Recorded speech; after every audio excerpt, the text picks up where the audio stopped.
चला तर विद्यार्थी मित्रांनो, we have seen what we have seen in earlier period. We have seen in earlier period the process of Kelvin cycle, how the CO2 fixation occur via Kelvin cycle. या Kelvin cycle ला मी C3 plant सांगताना एक special term वापरली होती, photo respiration. All the C3 plants shows photorespiration. They show photorespiration, and it is a very important phenomena. It is one of the metabolic pathway, and that metabolic pathway is observed only in C3 plant. So let's see what is this photorespiration, what are the different types of metabolic reaction involved in this pathway. So it is a one kind of metabolic pathway associated with Calvin cycle. हे कॅल्व्हिन सायकलशी निगडीत असलेलं काय आहे, metabolic pathway आहे. Look at the term फोटोरेस्पिरेशन. त्या नावामध्ये अर्थ आहे. What is a photo? Light respiration. हे स्पेशल रेस्पिरेशन आहे. It is not a normal respiration. So the process of respiration that occur in the process of respiration that occurs in the presence of light, the specialized respiration. So the process of respiration that occur in the presence of water, light, in a green plant cell only. This is very important. The kind of respiration that occur in green plant cell, I am tracing the green plant cell. When they are exposed to the light, जेव्हा हिरव्या रंगाच्या sale जेव्हा लाईटला expose होतात त्यावेळेस या प्रकारचं respiration घडत आहे. नावाप्रमाणे the respiration that occur in green plant cells in the presence of light is known as photorespiration. Is it a normal? No. It is a very specialized respiration observed in green plant cell only. It is not shown by any other cell, only chlorenokyma cell. ज्यामध्ये chloroplast असतो अशा सेलमध्येच हे फोटोरेस्पिरेशन घडतं. So when green plant cell exposed to the sunlight, they show photorespiration, especially in all plant. No, C3 plants only. It is a light induced mechanism. हे light द्वारे प्रभावित केलेली प्रक्रिया आहे. Can I say? Yeah, it is a light induced mechanism, or you may say it is a light dependent mechanism. ही प्रकाशावर अवलंबून असणारी प्रक्रिया आहे. And I am repeating once again काय की it is shown by only chlorenokyma cell, that is a green plant cell having chloroplast. It means it is absent in other cell. मग यामध्ये जेव्हा आपण तुलना करतोय, when we compare with a normal respiration जे आपण करतो, the normal respiration जे आपलं असतं, it is independent of light. काही फरक पडतो का दिवसा आणि रात्री? काहीच फरक पडत नाही ना. Whether it is a daytime or night time doesn't matter. During both time, day as well as night, under darkness as well as light period, the rate of respiration also same. It's a rate being same in both condition, normal respirations. आणि हे काय? Even what is meant by rate of respiration? Amount of CO2 is evolved. The carbon dioxideचं प्रमाण बाहेर पडण्याचं दोन्ही कंडिशनला सारखं आहे. कुठल्या? During darkness as well as light period. म्हणजे नॉर्मल रेस्पिरेशनचा रेट दोन्ही कंडिशनमध्ये सेम असतो. नॉर्मल रेस्पिरेशनमध्ये CO2चं प्रमाण तेवढ्याच प्रमाणात आहे. परंतु what will happen? One scientist Krotkov, the scientist Krotkov, what he noticed, he observed that the evolution of carbon dioxide or rate of respiration was higher in a light period as compared to darkness in green plant cell. I am repeating here. क्रॉटकॉवनी काय पाहिलं की green plant सेलमध्ये लाईटच्या सानिध्यामध्ये rate of respiration it was high. The rate of respiration was higher in a light period or as compared to darkness. And along with what? Krotkov and his co-worker Decker, for the first time they introduce तेव्हा त्यांनी पहिल्यांदा हा शब्द introduce केला, photorespiration. They introduce the term photorespiration to indicate what, याचा अर्थच सांगितला what, the respiration evolution of carbon dioxide in the presence of light. Evolution of CO2 in presence of light, it was first time shown by these two guys, आणि हा शब्द पहिल्यांदा त्यांनी मांडला. यानंतर लक्षात घ्या, where it occur, I already mentioned, photorespiration shown by which plants? C3 plants, all C3 plants. मग त्यामध्ये majority of our crop plant आहेत, बीन्स आहेत, पल्सेस आहेत, ऑइल सील्ड क्रॉप्स आहेत, cereal like what, we have a cereal like wheat आहे, rice आहे, even soybean आहे, chilli आहे, नायटेल्ला, क्लोरेल्ला या अलगी सुद्धा आहेत. So majority of plants are C3 plant, they show photorespiration. आणि फोटो रेस्पिरेशन ही व्हेरी इम्पॉर्टंट प्रक्रिया आहे. यामध्ये टेम्परेचर फॅक्टर हा खूप महत्त्वाचा आहे. The temperature and what? The temperature affect the rate of what? Photorespiration. Temperature is very important for photorespiration. The photorespiration occur usually in between. What is the average temperature? 25 to 35 degrees Celsius is the best temperature for photorespiration. मग लक्षात घ्या, फोटोरेस्पिरेशन का घडतं? Why it occur? कशामध्ये या C3 प्लांटमध्ये घडत असतं? तर यामध्ये इम्पॉर्टंट आहे, you know very well, the most abundant protein in the living world is rubisco. The rubisco is a largest enzyme. It is the most abundant protein and this enzyme shows a dual nature. यामध्ये दुहेरी भूमिका आहे. हा दलबदलू आहे आजच्या politician सारखा, जिकडे संधी मिळाली की तिकडे पळणारा हा आहे. यावर कुठलाही एन्झाइम म्हणल्यावर बाइंडिंग साईट असतात. It has a 2 binding site और it has a binding site not only for carbon dioxide but also for oxygen. There is a competition between CO2 and oxygen. या दोन्ही गॅसेसमध्ये स्पर्धा आहे to bind over rubisco enzyme. मग हे conditional काम करतं.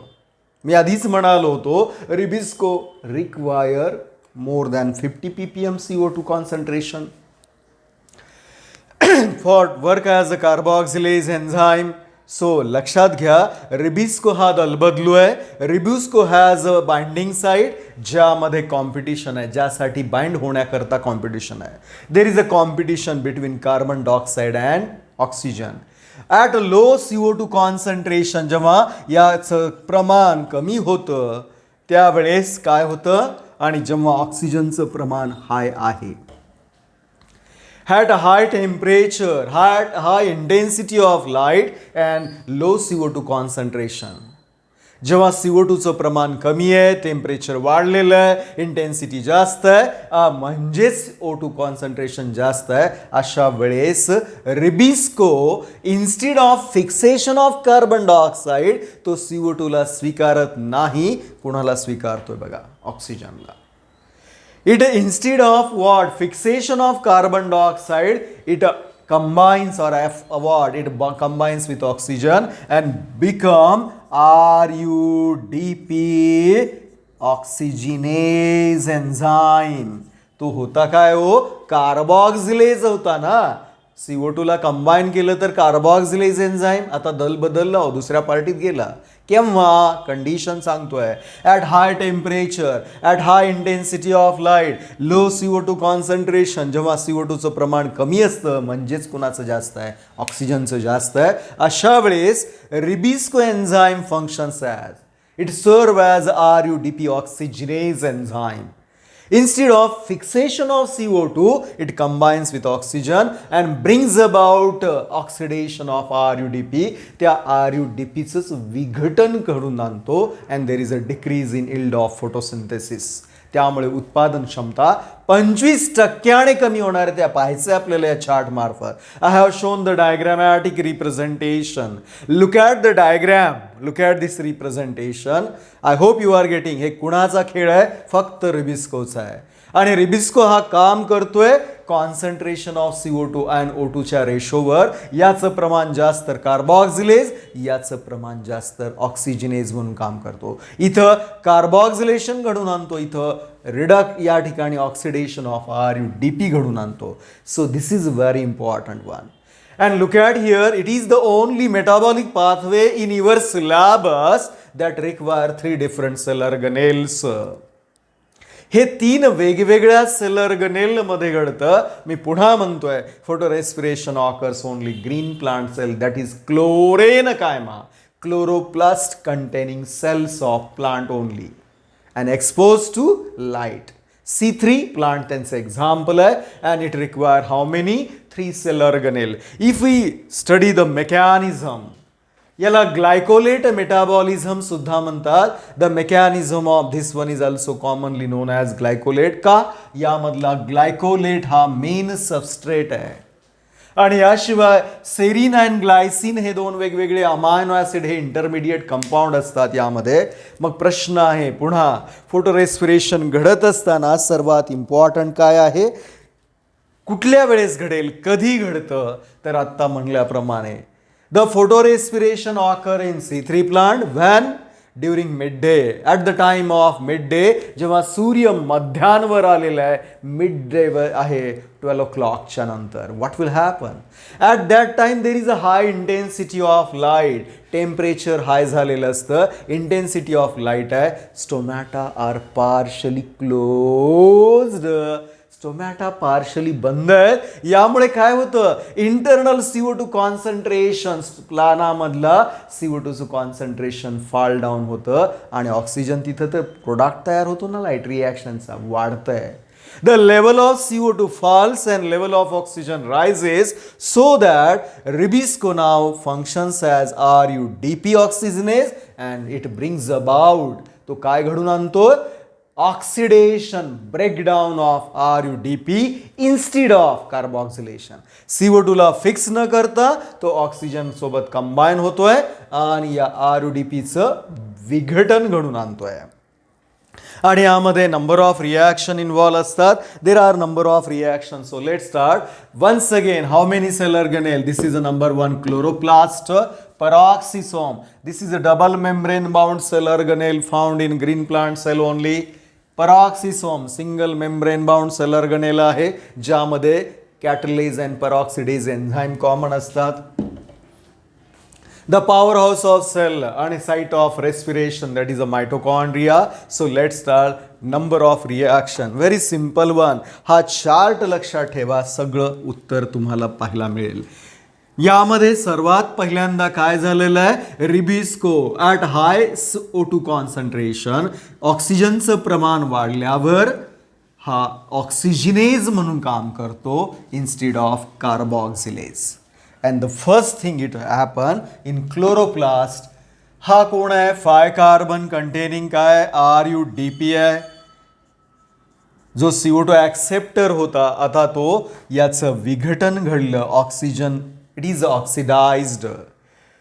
The RUDP is oxidised into what here? 3PGA. 3 carbon असलेला PGA आणि 2 कार्बन असलेला PGA यामध्ये कन्वर्ट होतोय. There is a oxidation and this oxidation कुणामुळे घडलं? RUDP कार्बॉक्सिलेज म्हणणार का हो? नाही ना, आता ऑक्सिजिनेज एन्झाईम म्हणायचं आहे. So RUDP ऑक्सिजनेजच्या सानिध्यामध्ये RUDP is oxidized into phosphoglyceric acid. As usual, PGA you know very well. This is a phosphoglycerate तयार होतं along with 2 carbon वाला phosphoglycolate. This is a phosphoglycolate and here is a phosphoglycerate. So हे phosphoglycolic acid म्हणा किंवा simply phosphoglycolate तयार झालं. म्हणजे पहिली रिॲक्शन कुठं घडली? या क्लोरोप्लास्टमध्ये. Oxidation of RUDP in the presence of RUDP oxygenase enzyme तयार झालेले formation of phosphoglyceric acid it enters in a Calvin cycle and finally converts into glucose. म्हणजे 3 कार्बन लागलीच इथं चाललेले आहेत. हा राहिला 2 कार्बनवाला. कोण आहे? फॉस्फोग्लायकोलेट आहे किंवा फॉस्फोग्लायकोलिक ऍसिड आहे. How many carbon? 2 carbon containing compound. Now look at here what I am doing. There is a removal of what? यामधनं काय निघून चाललंय? Inorganic phosphate निघून जातोय. The phosphoglycolate undergo dephosphorylation, removal of phosphate group. Inorganic phosphate निघून जातो and there is a formation of glycolic acid or simply glycolate which is a 2 carbon containing compound. कुठून तयार झालो हे? The glycolic acid it is a form from intermediate of Calvin cycle. या Calvin cycleच्या intermediate compound पासून तयार झालेला आहे आणि इथूनच फोटो रेस्पिरेशनची सुरुवात होते. कुठं तयार झालं? 2 रिॲक्शन आहे. Oxidation of RUDP followed by dephosphorylation. Phosphoglycolic acid undergo dephosphorylation in the presence of water and removal of inorganic acid. तयार काय झालं? ग्लायकोलेट. फॉस्फेटेज एन्झाईम नाव देऊ शकता सिम्पली. बस संपलं. मग हे 2 रिॲक्शन इथं घडल्या. I hope you understand. ऑक्सिडेशनमुळे 2 PGA, 3 कार्बनवाला 2 कार्बनवाला, 3 carbon PGA re-enters in Calvin cycle and finally get converted into glucose. What about phosphoglycolate? It undergo dephosphorylation and formation of glycolate.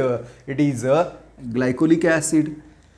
Now this glycolic acid diffuses from chloroplast into peroxisome. मग हे chloroplast कडनं peroxisome कडे जायला लागतं.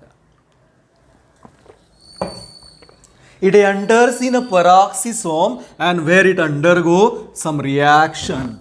याच्यामध्ये काही reaction घडायला लागतात. म्हणून first one oxidation of RUDP and dephosphorylation of phosphoglycolic acid. Now see here, this is a peroxisome. काय घडलंय बघा इथं. नाव this glycolic acid undergo the glycolate. You know very well 2 carbon वाला. हा पहिला सबस्ट्रेट आहे खऱ्या अर्थानं जे सुरुवात करतोय. It is oxidise in presence of oxygen.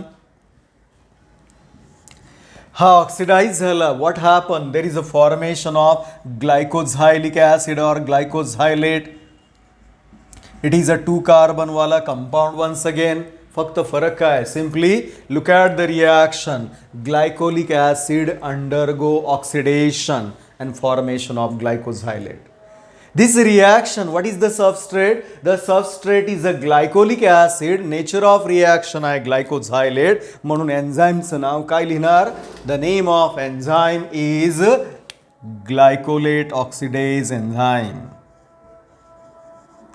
It is a what? Glycolate oxidase enzyme. Okay. Meanwhile, during this reaction, there is a formation of byproduct तयार होतोय. During this reaction, there is a formation of hydrogen peroxide, H2O2. And it is a very harmful for cell. It should be removed.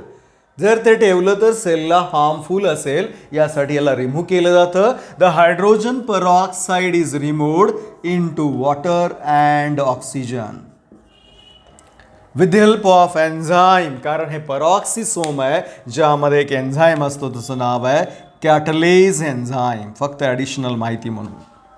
So simply ग्लायकोलेट कशामध्ये migrate झालं? पेरॉक्सिसोममध्ये. या ठिकाणी first reaction oxidation of glycolate into glyoxylate. नाव glyoxylate तयार होताना formation release of H2O2 which is broken down into water and half O2. Now the glycoxylate undergo transamination reaction. ज्या रिॲक्शनमध्ये ज्या अभिक्रियेमध्ये एका रिॲक्टंटकडनं दुसऱ्याकडे एका अमायनो ॲसिडकडनं ऑर्गॅनिक ॲसिडला काय दिला जातोय? Transfer of amino group. म्हणून याला नाव आहे transamination reaction. What happen here transamination? This glyoxylate. I will continue with this one. Now this glycoxylate undergo what? Transamination with a glutamic acid or glutamate. What is a glutamate? Glutamate हा काय आहे? Amino acid आहे. Amino acid म्हणजे यामध्ये amino group आहे आणि हा कोण आहे? ऑर्गॅनिक ॲसिड आहे. काय तयार होतं? There is a formation of, look at here, alpha keto glutaric acid. It is a 5 carbon containing acid for your kind information. So glycosylate undergo transamination reaction. There is a transfer of amino group from, this is amino acid, हे amino acid या organic ॲसिडला amino group देतोय, म्हणून nature of reaction आहे transamination and the enzyme is a transaminase. There is a transaminase enzyme. Formation of alpha keto glutaric, but या ठिकाणी सोबत काय तयार होते? There is a formation of glycine. And glycine is the first amino acid or amino acid formed during this pathway. हे पहिलं Glycine झालं. बघा इथं काय गेलं? या glutamic acid, you remember this is a for amino acid, हा वो ये ऑर्गॅनिक ॲसिड आहे. The amino acid donate amino group to organic acid. यामुळे काय झालं? The organic acid becomes amino acid, हा अमायनो ॲसिड झाला. And amino acid becomes organic acid. उलटं सुलटं झालं. जे ऑर्गॅनिक ॲसिड होतं त्याचं रूपांतर अमायनो ॲसिडमध्ये झालं आणि जे अमायनो ॲसिड होतं ते ऑर्गॅनिक ॲसिड झालं. म्हणजे इथं ट्रान्सफर ऑफ अमायनो ग्रुप आहे, ट्रान्सअमायनेज. तयार काय झालंय? ग्लायसिन. कुठं तयार झालेलं आहे? या परऑक्सिसोममध्ये. Now this glycine finally migrates into a transports into mitochondria. Look at here. इथं आल्यानंतर मी इथं किती मॉलिक्यूल दाखवले? 2. याचा अर्थ आहे इथून प्रवास जो RUDP पासून सुरू झाला, हे किती वेळा व्हावं लागेल? 2 वेळेस. For 2 molecule of glycine there should be oxidation of 2 molecule of RUDP. त्या RUDPचं 2 RUDPचं ऑक्सिडेशन व्हावं लागेल, तेव्हा सायमल्टेनियस 2 ग्लायसिन बनतील. Now these glycine undergo, look at here, only 1 reaction, आणि तेही मायटोकॉन्ड्रिया. आणि मायटोकॉन्ड्रियामध्ये इव्होल्युशन ऑफ कार्बन डायऑक्साईड होतो. The glycine undergo, 2 molecule of glycine undergo combination reaction. There is a, या ठिकाणी काय होतंय? There is a removal of CO2, decarboxylation होत आहे. Evolution of CO2 as well as evolution of ammonia. 2 glycine आहेत, एकामध्ये एक अमायनो, दुसऱ्यामध्ये एक अमायनो, एक अमायनो ग्रुप निघून गेला अमोनियाच्या मध्ये. 1 carbon is given out in the form of one carbon is given out in the form of CO2. So what I am saying here, 2 molecule of glycine combine and form another amino acid called serine. Look at here, हे 2 आहेत, 2 अधिक 2 4 carbon, पण याच्यामध्ये 3च आहेत. कसं काय हो? एका ग्लायसिनमध्ये 2, दुसऱ्यामध्ये 2, एकूण 4. 4 पैकी 3 कार्बन सेरीनमध्ये आहेत. 3 कार्बन कंटेनिंग सेरीन तयार झालं. Where is the 1 carbon? 1 carbon is evolve in the form of CO2. म्हणून सिम्पली म्हणा, the glycine undergo combination of reaction with evolution of CO2 as well as ammonia and formation of serine. And serine is the what? हा serine काय? दुसरा amino acid आहे. कुठं तयार झाला? The serine is form here in mitochondria. You should remember कोण कुठं तयार झालं? मायटोकॉन्ड्रियामध्ये सेरीन निर्माण झालेलं आहे. इथला फायनल प्रोडक्ट ग्लायसिन होता, इथं सेरीन झाला. नाऊ मीनवाइल ड्युरिंग दिस रिॲक्शन मायटोकॉन्ड्रियामध्ये काय? रिड्युसिंग पॉवर तयार झालेली आहे. म्हणजे रिमूव्हल ऑफ हायड्रोजन झाला, which is accepted bye NAD and NADH2 तयार झालं. याला डिहायड्रोजिनेज एन्झाइम म्हणू शकता, काही प्रॉब्लेम नाही. चला या मग. नाऊ बॅकचा प्रवास सुरू झाला. हा सेरीन आहे. कुठून आला हो? The serine from mitochondria migrates into, तो मायटोकॉन्ड्रियामधला सेरीन हा परऑक्सिसोममध्ये आला. Now the same serine undergo once again transamination reaction. पुन्हा एकदा हा अल्फा केटो ग्लुटॅरेट तयार झाला होता ना, त्यासोबत होतं अल्फा केटो ग्लुटॅरिक ॲसिड ट्रान्सअमायनेशन. या ठिकाणी हा ऑर्गॅनिक ॲसिड आहे. या सेरीनमधला बघा अमायनो ॲसिड, अमायनो ग्रुप म्हणजे NH2 ग्रुप दिला, ट्रान्सअमायनेशन, आणि परत काय तयार होतं आहे? There is a formation of hydroxypyruvic acid along with glutamate. जे वापरलं होतं तेच तयार झालं. बघा इथं वापरलं गेलं, परत तयार झालं. This reaction is the same, transamination म्हणजे दोनदा, जाताना तिकडं forward one and backward also. Now this serine, listen carefully, serine undergo transamination reaction with alpha keto glutaric acid. There is a removal of amino group from serine to, हा amino acid आहे, हा organic acid आहे. This amino acid turns to organic acid and whereas this organic acid becomes amino acid. Transamination reaction तयार झालं. 3 carbon असलेला hydroxy pyruvic acid and this is a hydroxy pyruvate. Look at now, इथं transamination जाताना oxidation followed by transamination. Now इकडं back to transamination followed by reduction.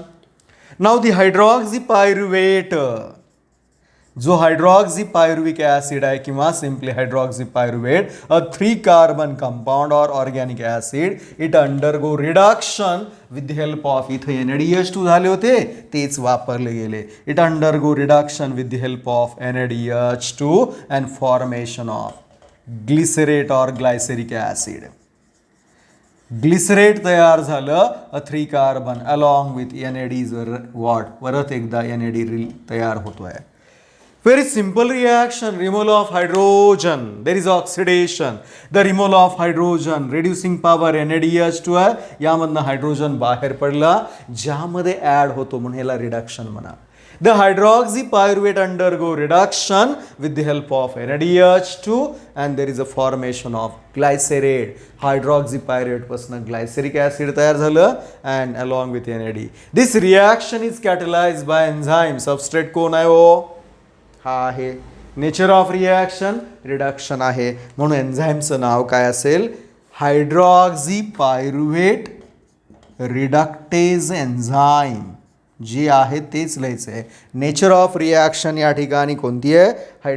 Reduction आहे आणि हा substrate आहे सिम्पली. म्हणून मी म्हणेल इथं एकूण 2 वेळा ट्रान्सअमायनेशन, जाताना oxidation transamination, back side transamination followed by now reduction. तयार काय झालं? ग्लिसरेट और glycerate. Now glycerate migrates into where, बघा त्या फिगरमध्ये glycerate migrates into once again in chloroplast. तो क्लोरोप्लास्ट मध्ये आल्यावर बघा हा ग्लायसेरेट आणि हा PGA आहे, फॉस्फोग्लायसेरेट आहे. काय ऍड झालं? Phosphate group. कोण दिला? ATPs देणार, नाव 2 कोण देणार? म्हणून मी म्हणेन last reaction here, the glycerate undergo phosphorylation with the help of ATP and formation of PGA which enters in Calvin cycle. Glycerate finally काय होतोय? ग्लायसेरेट फायनली ऑक्सिडाइज होतोय का फॉस्फोराइज? इथं फॉस्फोरायलेशन घडतं with the help of ATP and turns in to phosphoglycerate, जो Calvin सायकलमध्ये enter होतो. मग यावरनं असं म्हणता येतं का? बघा, look at the diagram. The photorespiration begins with, कुठून सुरू झालं? It starts with intermediate of Calvin cycle and again ends in intermediate of Calvin cycle. हे कॅल्व्हिन सायकलच्या इंटरमिडिएट म्हणजे ग्लायकोलेट पासून सुरू होतं आणि परत शेवट सुद्धा त्याच कॅल्व्हिन सायकलमध्येच होतोय. आणि यामध्ये कॅल्व्हिन सायकल मध्ये सुरुवात आणि शेवट होते, म्हणून हे जोडलं गेलेलं आहे. It is associated with what? C3 cycle. Let me remind you, जरी हे जोडलं गेलं असलं तरी is it a compulsory part of this pathway? तर उत्तर आहे नाही. It is not a complete part of Calvin cycle. हे कॅल्व्हिन सायकलचा भाग नाही आहे. हे कसं आहे? कंडिशन आहे हो, डायव्हर्ट झाला, रस्ता सरळ आहे, मध्येच आडवळण आलं, जायचं होतं या रस्त्यानं, बाजूचा शॉर्टकट हे आलेलं आहे, म्हणजे डायव्हर्ट झालं. कंडिशन खड्डा असल्यामुळे वळण घेतलं हो. मग हे कंडिशनल आहे. जेव्हा रिबिस्को एन्झाईम हा ऑक्सिजनेज म्हणून काम करेल तेव्हाच फोटो रेस्पिरेशन होतं. You should remember it is a metabolic diversion pathway. It is a metabolic diversion, divert झालेलं आहे, diversion pathway. It is a not part of, no doubt it is a linked with Calvin cycle, कारण याची सुरुवात आणि शेवट यामध्येच होतो. तरी देखील हे कंपल्सरी भाग नाही आहे कॅल्व्हिन सायकलचा. हे डायव्हर्ट होतं फक्त रुबिस्कोमुळे. यामध्ये मेन सबस्ट्रेट हा ग्लायकोलिक ऍसिड असल्यामुळे याला आणखी एक नाव देतोय.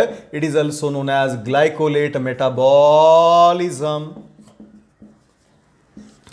It is also known as a glycolate metabolism. Why? The main substrate is a glycolate.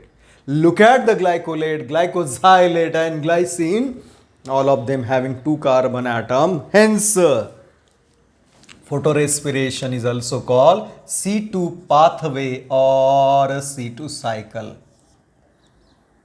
C2 pathway or C2 cycle. नाव एक्स्ट्रा आहे. मेटाबॉलिक डायव्हर्जन कळालं का? ते बदलले मार्ग. It is linked with Calvin cycle. It is a conditional one. When a CO2 level falls down, oxygen level rises, ribisco turns to the oxygenase, then photorespiration occur. That's why metabolic diversion pathway. Main substrate glycolate आहे म्हणून glycolate metabolism म्हणतात. यामध्ये C2 pathway का म्हणतोय? Additional information. ग्लायकोलेटमध्ये किती आहे? पहिला compound आहे ना, 2 कार्बन. ग्लायकोझायलेट 2 कार्बन. Glycine 2 carbon. म्हणून याला C2 पाथवे किंवा C2 सायकल म्हणा. It is also known as a PCO cycle.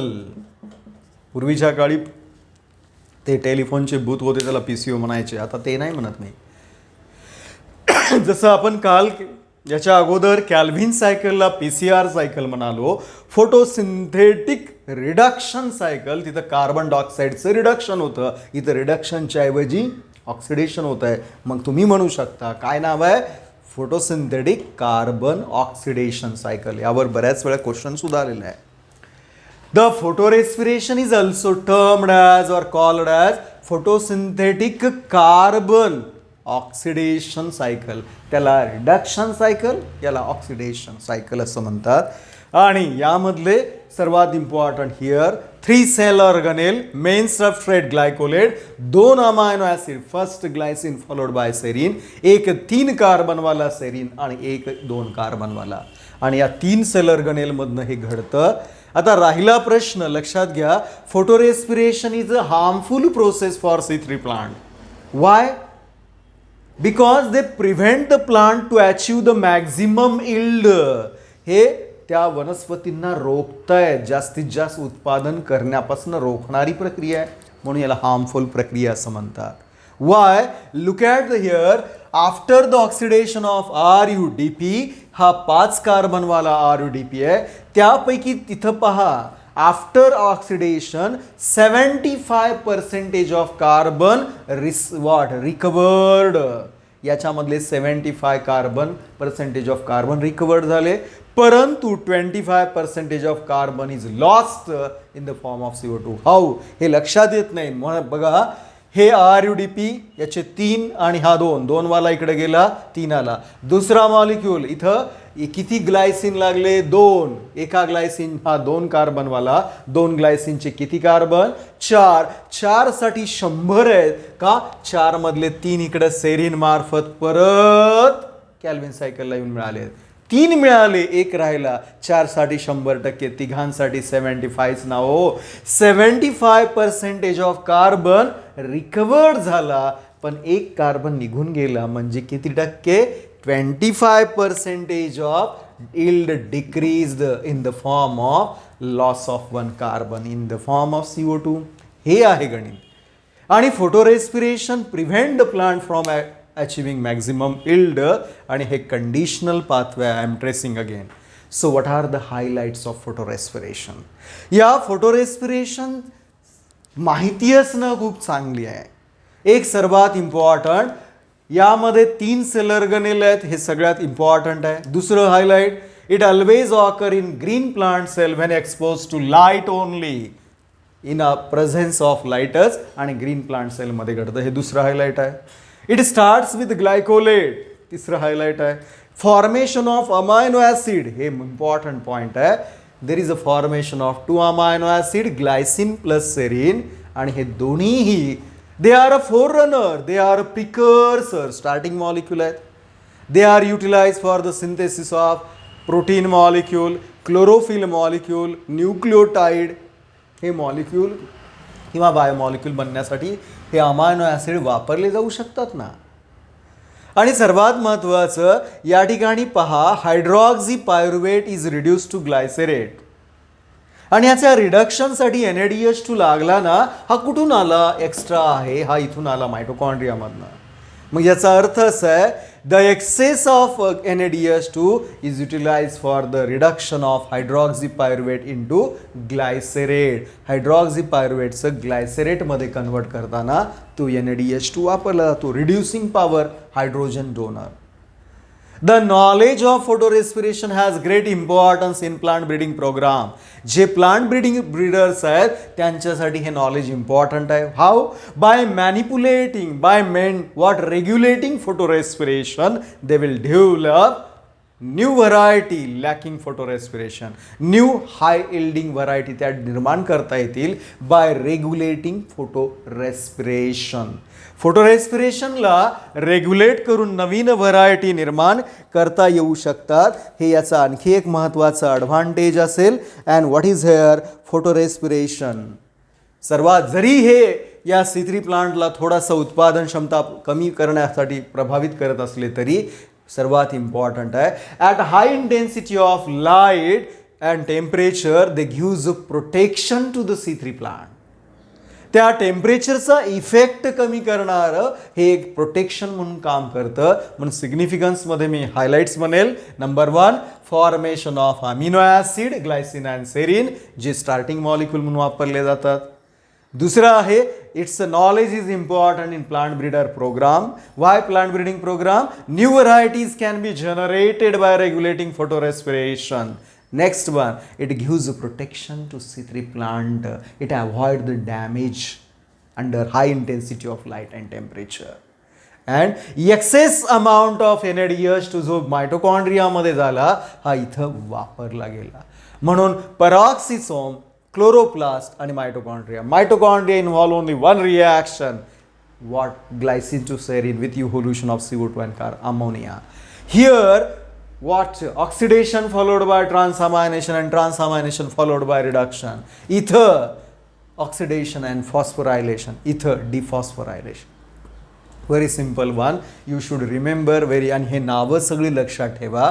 All these names are very important.